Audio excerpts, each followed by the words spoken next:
Hi everyone, hope you are doing well from wherever you're watching this channel, depending on your time zone. Now, when the Deputy President William Samoei Ruto was declared as the President-elect, he had an interview with all media stations at Bomas of Kenya. And during that interview, Ruto came out very strong to say that when the UDA party is going to form the next government, they are going to work with the opposition in the opposition side. What he meant was that he is not going to bring the opposition into the government, but he will allow the opposition to play their role in the opposition and the UDA government to run the government of the day.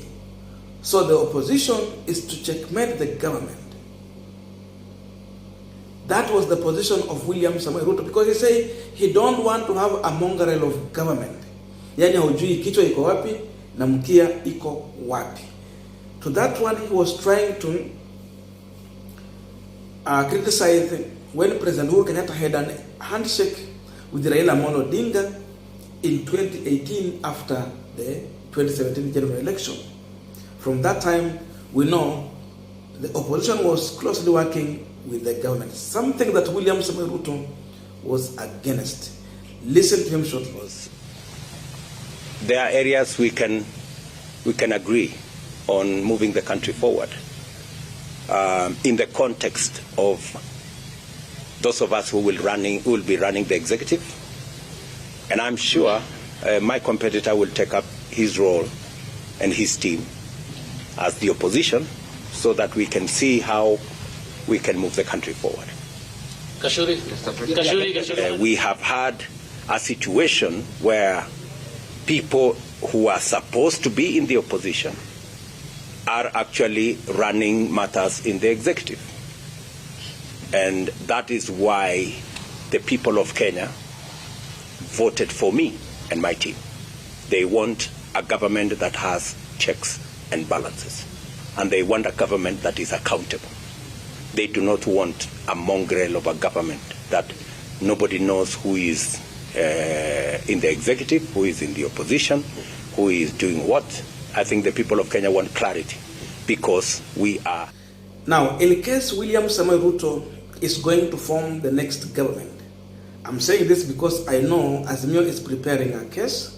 So that means either the Supreme Court will either nullify that election or they are going to uphold it. So assume the Supreme Court is going to uphold William Ruto's victory. Do you believe that William Ruto will not have some of the opposition leaders or elected leaders working with him in Jubilee government? That is the question we are asking today on this panel today. But before we go deep into that, just a quick request.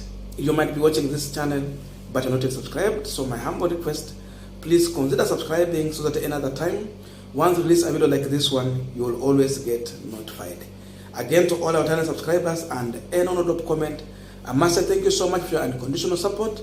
Again, I'm requesting you to give this video a thumbs up so that YouTube can recommend our videos to more viewers.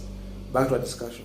Now, yesterday, William Samoei Ruto met with some of the opposition, people is referring to as the opposition, those who have been under the umbrella of Azimio La Umoja. He met with them and the photos were out.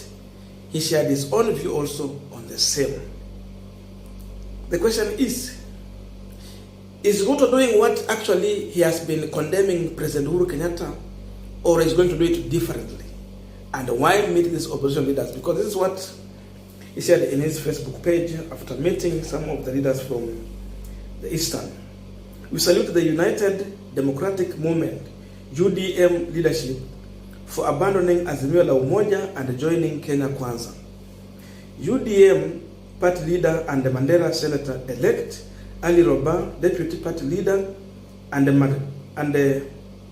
Marsabit governor-elect, Mohamed Ali, and the Mandera governor-elect, Mohamed, Adan, Khalif, were present at the current residence, Nairobi County.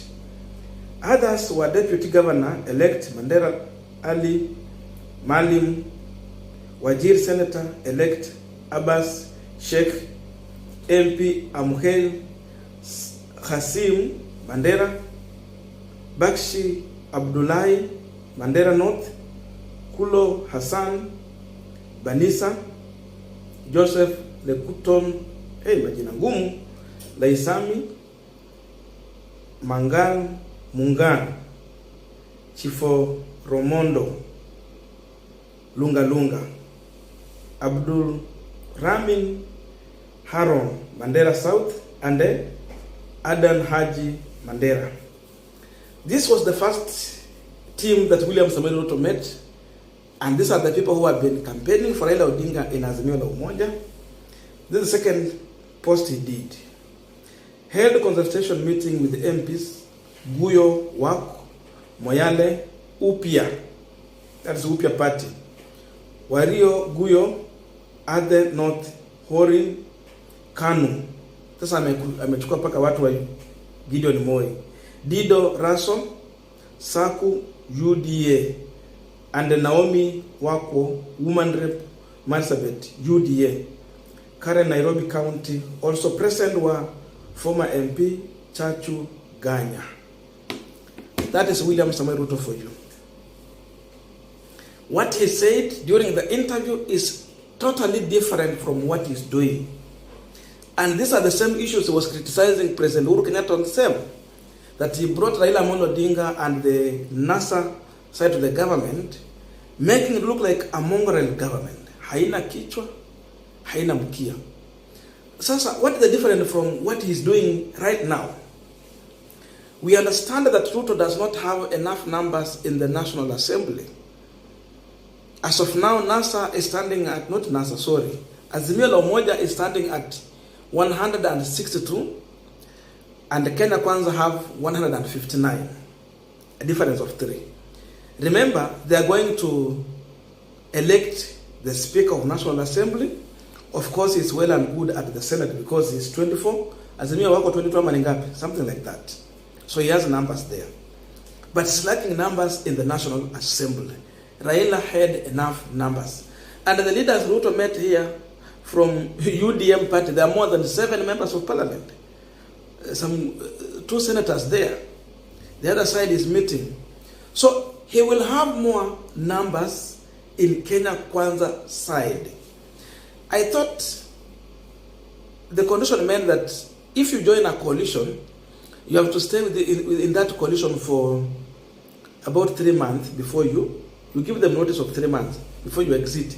But the funny thing is that after election and someone has just been declared president-elect, people are moving towards power. So Ruto is trying to deal a blow with Raila Amolo Odinga, so that is going to deny Raila Odinga majority in the National Assembly, ndio Azimio wakosa nafasi ya kuchagua Speaker of the National Assembly. Walikuwa wameambia Marenga atakuwa Speaker wa Senate, hiyo ilienda hivyo. Sasa hii ya National Assembly is like Azimio will not get it. Because already the team is moving towards William Ruto. And the funny thing here is that we don't know the outcome of the Supreme Court because the case is not yet ready there in the Supreme Court. They will have a case and they will make a decision. What if they nullify this election and we go for runoff? Is it not runoff? We go for a rerun. What will happen to these people who are moving to Ruto side? What will happen? Of course, we understand the moment Chebukati declared William Ruto as president-elect, already that alone has given William Ruto a perception that he is winning. So, even if we call for a rerun, already William Ruto is 1 step ahead of Raila Amolo Odinga, just with the perception that he won. People might just believe that because Ruto won this election, there's no way Raila will defeat him. And they might vote toward that direction. But assume Raila has won. After all. That's how wabunge wataenda wapi? Shall we call them tanga-tanga or what? So Ruto has decided that even if it is use of money, he is ready to do that. All of these people you are seeing trooping to Karen, they have their interest first. Your interest should be served. And of course, hawakuji mikono tupu. Kuna some appointment watapata, they have been promised, and secondly, they are paid to join chama, not chama, inaitwa namna gani? Kenya Kwanza. They have been paid. That's the truth of the matter. They will not just come. So going forward, I think Raila Amolo Odinga will lack numbers, and for that reason, he might not have a chance to elect the next Speaker of the House. Ruto want to have an easy move in the National Assembly when it comes to bills, because he might have his own interest, what he want to pass in the National Assembly, and if you don't have numbers, it will become a problem. That was going to force him to negotiate with Raila Odinga in opposition so that they can help him to pass some of the bills. But because he don't need anything to negotiate with Raila or involve him in any way or another, that's why he's determined to buy anyone to bring on his side and have enough numbers. And that is politics. There is no difference between Uhuru Kenyatta and William Ruto. They are exactly doing the same thing, but different time with different people. I don't know anything about this, but that's my view. Otherwise, thank you so much for listening to me up to this far. May good God bless you. See you in our next video, but you can reach out to me on my WhatsApp number 0795 95 80 63. 0795 95 80 63.